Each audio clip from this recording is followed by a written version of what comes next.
Hello everybody. In this video I'm going to be talking about how I view and I think that whenever people rush other people or talk about any type of situation in an alarmist, vulgar, propagandistic way, they're basically trying to get you not to think, to shut down your critical thinking, your judgment, your rationale, your consciousness, and just activate your emotional side, your primitive side, your fear, right? They're trying to make you fear things and make unrational decisions, right? Now, the video is called Be Wary of Fast Alarms, and I kind of made a combination of the two adjectives that I'm going to be using here a lot, fast and alarmist.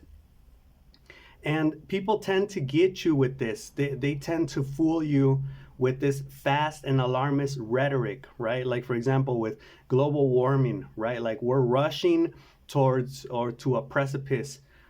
Or, for example, with technology, right? Like, technology is population growth, right? Population is growing at an exponential rate. Technology is making breakthroughs and advances and progress that is, incomparable to other moments in time. Life is fast, right? We live in a fast changing society. And the problem with these, I did that because I'm still a little sick. But the problem with this is that whenever any type of rhetoric or narrative uses these type of ideas, like this is fast changing, like alarmist, like exaggerated, like overly hyped rhetoric and narrative, it gets people not thinking, right? You basically have no time to think because time and thinking are partners. They go hand in hand, right? You can't think without time. You need, if you want to think, you need time, right? To ponder, to deliberate, to deliberate, to think about ideas, right?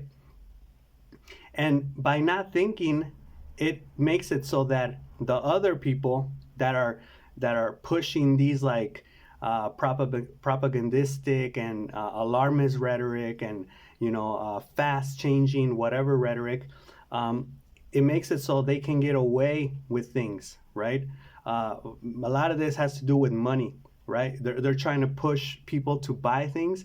We live in a highly consumist society, right?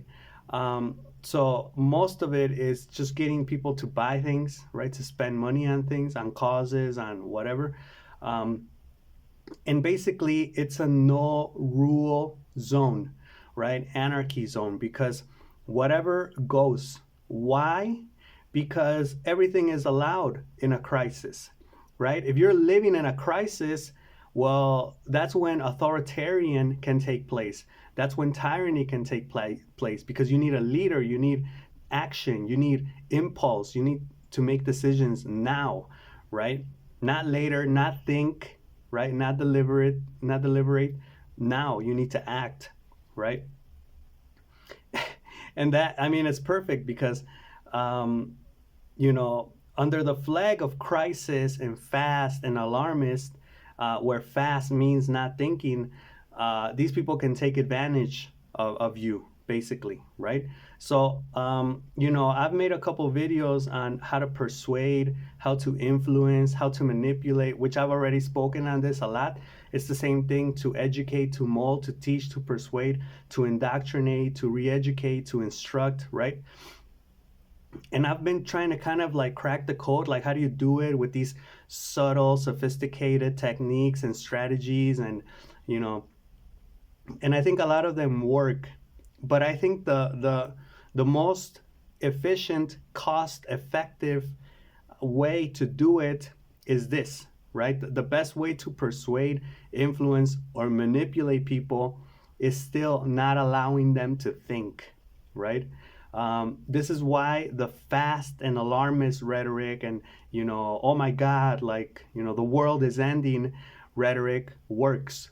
It's scandalous. It gets people talking, especially gossipy people, nosy people. They want to know about it, and it alarms everybody, and it's terror and it's fear, and it's let's, let's buy stuff. I feel bad. The world's gonna end. It's like, just ask people, like, what would you do if you knew if you knew the world was ending? Most of the things that they would do would cost money, right? Like, let's say I told you, like, tomorrow it's the end of the world. Today's the last day. What are you gonna do? People are gonna say, "Oh, I would go and buy this. I would go and visit these areas." Nobody's gonna say, "I would stay home and read a good book or watch a good movie for the last time or go to sleep or just, nothing." Everybody would. So it's like that idea. So when people are like faced with a crisis, like when you watch the news and it's like, oh, a crisis, they feel bad, and it's kind of like, how do I make myself feel good? I just go out and buy something, right? So it's consume. I'm awestruck because I think about like people in the past, like, maybe 500 years ago, 200 years ago. Think about those people, and what if we brought them into the present moment, and we took them to like a mall, or like, just not even a mall, just like a mini supermarket or a gas station store or a little corner store, and they saw all of those options, like in the refrigerator, all of those kinds of sodas, which I think they're venom, but like all those sodas, all those waters, all those chips, all those, there's so much out there that you can consume. There's just so many products out there. It's crazy. It's kind of disgusting.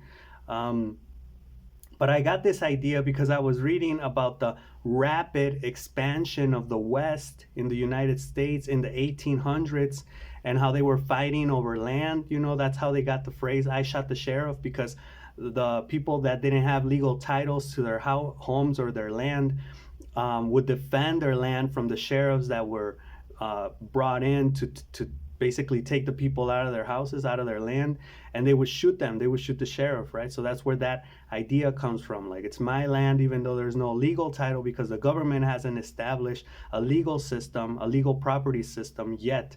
This is the United States in the 1800s. It's the Wild West, right? But the rhetoric was alarmist. The politicians were talking, they say, I was watching The Holdovers, and the main character says, we don't learn history to learn about the past. We don't learn history not only to learn about the past.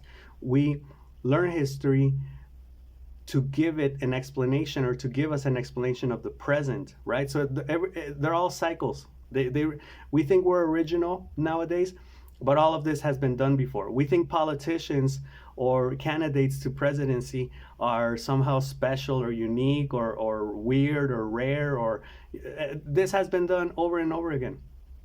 The rhetoric in the 1800s was alarmist. They would say these things like, the rapid expansion of the West, and it's at an alarming rate, and this is alarmist. They use those words, alarmist, right? Like an alarm that rings, and you're like, oh, and it gets you like anxiety induced. So just to kind of finish off this video, where do we see these things? I've spoken on this before. We see this, and it's very effective to see it and to detect it, so you don't fall into these type of scams online. In sales people will do it a lot, right? They'll tell you, excuse me, limited time offer, this is the last day of the sale, right? Or like alarmist, right? Like you need to make the decision now, because this option is not going to be on the table tomorrow, right?